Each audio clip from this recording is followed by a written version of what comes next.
Jadi apa mungkin yang nulis itu manusia gitu? Orang di dalam Quran itu tahu persis seluk-beluk manusia, dari diciptakan dari apa. Bahkan Allah Subhanahu wa taala berfirman di dalam Quran bahwa Dia mampu menggabungkan kembali ya manusia ya. Dari mana? Dari ujung jarinya. Ujung jari manusia itu bisa mengidentifikasi orang ini siapa gitu. Oh iya, seorang Apa itu namanya? sidik jari ya. Sidik jari. Kapan orang tahu sidik jari? Setiap manusia tuh unik, nggak ada yang sama. Nggak mungkin Kapan? sih kalau zaman dulu ya. Belum lama, Iya, belum lama. Di polisi kan kalau mau iya. mengidentifikasi manusia ini siapa, dari sidik jari. 1400 tahun yang lalu kok bisa ada tulisan begitu?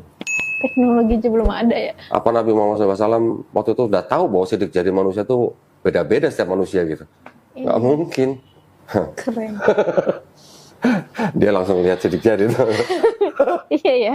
Ya kan? Kenapa kita di imigrasi selalu suruh sidik jari begini? Itu rekaman yang nggak bisa diduplikasi gitu. Karena Nggak bisa. beda-beda ya. Di polisi semuanya pasti pakai sidik jari. Iya. Jadi kalau manusia seperti kita nih, kalau kita sudah tahu isi Quran, terus kita sampai menolak Quran, kita ini manusia yang sombong gitu.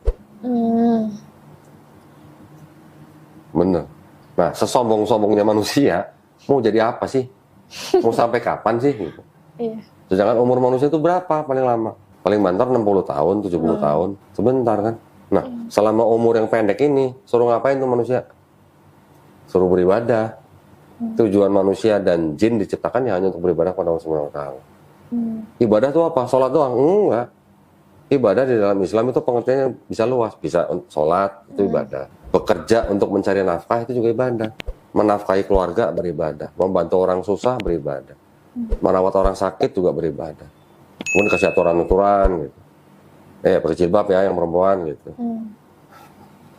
Nah iya. Gimana dong? Ntar kalau pakai jilbab di kantor nggak boleh gimana? Itu dia. Resign. Hah? Resign. Iya, harus berani. Iya. Harus berani, karena rezeki itu udah ditaker. Masing-masing orang tuh udah ditaker rezekinya. Jangan kalau gue masuk Islam, ntar gue nggak bisa pakai hijab di kantor. Mendingan janganlah. Karena gue takut keluar kerja. Wah, itu sempit banget pikiran. Kerjaan kan nggak cuma di situ, banyak. Ya oke, mungkin sekarang cari pekerjaan memang susah. Tetapi kalau kita mengikuti perintahnya Allah, menjauhi larangannya, insya Allah pasti ada pekerjaan. Nah, kalau di Islam, konsepnya gini. Setiap detik kita hidup, menarik napas, itu adalah ujian. Wes. Jangan nafas. Mati dong. Pokoknya setiap kita bernafas itu ujian buat kita. Ujiannya apa maksudnya? Contoh gini, karena konsep juga gini. Setiap manusia yang bertemu nih, saya ketemu Intan, Teresa, atau Mas Arif ini nggak ada yang kebetulan. Ini sudah diizinkan Allah Subhanahu wa taala kita ketemu, ya. Atau misalnya Intan ketemu orang di jalan gitu, itu juga nggak ada yang kebetulan. Itu sudah ada yang mengizinkan. Entah nanti Intan ketemu orang ini ternyata malah akhirnya menipu si Intan. Ini ujian. Kalau kamu ditipu orang, kamu masih beriman nggak gitu? Iya. Nah, terus ada lagi misalnya ketemu orang, ngasih duit banyak gitu kan, seneng kan? Itu juga ujian. Dapat duit banyak, masih beriman nggak? Buat apa nih duit yang banyak terima nih? Oke, bisa buat penuhin Islam. Tapi ingat sama Allah nggak gitu? Justru ujian yang paling susah itu adalah pada waktu kita punya banyak duit. Kalau nggak punya banyak duit, udah nggak usah ribet-ribet lah, sholat segala macamnya. Kalau lagi banyak duit pasti pikirnya kemana-mana kan? Betul?